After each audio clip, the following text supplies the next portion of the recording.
नमस्कार साथियों। आज अपन प्रतिस्थापन की लोच, इलास्टिसिटी ऑफ सब्स्टिट्यूशन पर प्रकाश डालेंगे। सबसे पहले प्रतिस्थापन की लोच की जो परिभाषा है उसका अध्ययन करते हैं।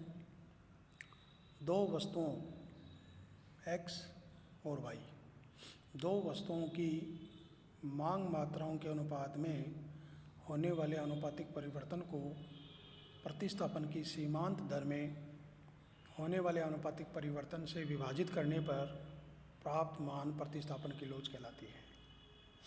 या यदि उपभोक्ता उसी उदासीनता वक्र पर विचरण करे तो दो वस्तुओं x और y,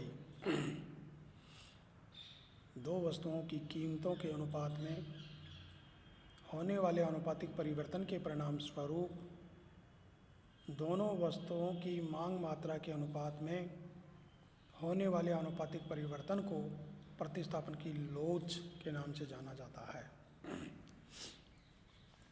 ये थी इसकी परिभाषा। और देखिए, प्रतिस्थापन की लोच को ES द्वारा दर्शाते हैं। अब इसका फॉर्मूला देखिए, ES इक्वल टू यानी कि delta y upon x upon y upon x divided by delta MRS x for y upon MRS x for y। अब यहाँ जो MRS है ये क्या है? ये उदासीनता वक्र का ढाल है। और इस उदासीनता वक्र के ढाल को यानी कि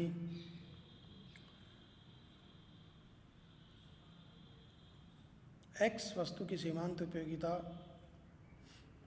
और y वस्तु की सीमांत उपयोगिता के अनुपात के बराबर मानते हैं, यह अनुपात के बराबर होता है। MRS x for y equal to होगा marginal utility x upon marginal utility y। अब इस फॉर्मूले में MRS x फॉर y का मान यानी कि marginal utility x upon marginal utility y रखते हैं।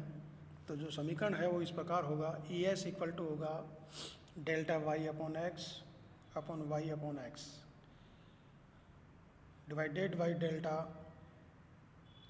Marginal utility x upon marginal utility y upon marginal utility x upon marginal utility y।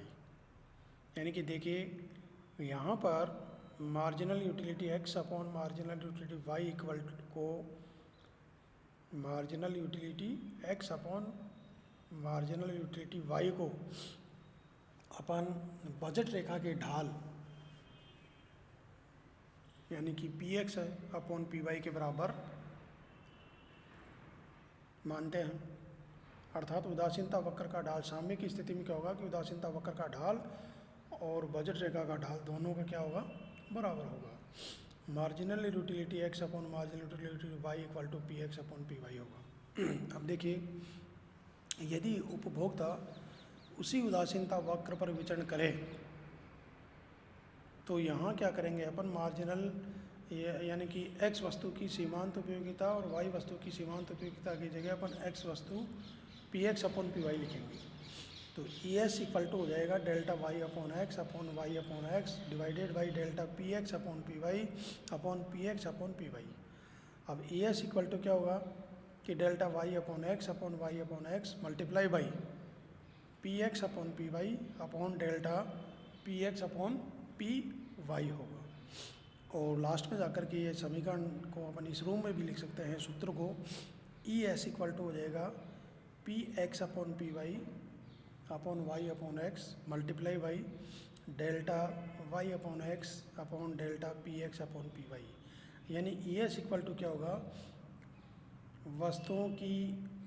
दोनों वस्तुओं की मांग मात्राओं के अनुपात में होने वाला आनुपातिक परिवर्तन अपॉन दोनों वस्तुओं की कीमतों के अनुपात में होने वाला आनुपातिक परिवर्तन।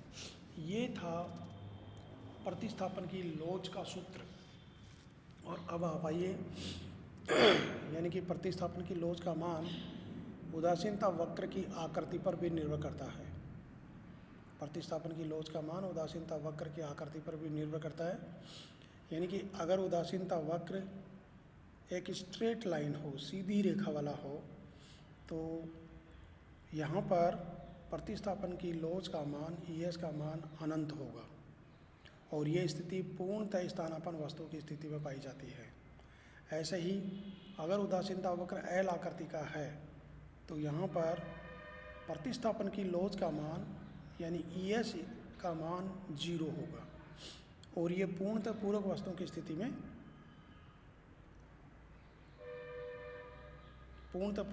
की स्थिति में उदासीनता वक्र है वो L आकृति का होगा और यहाँ पर प्रतिस्थापन की लोच का मान 0 होगा।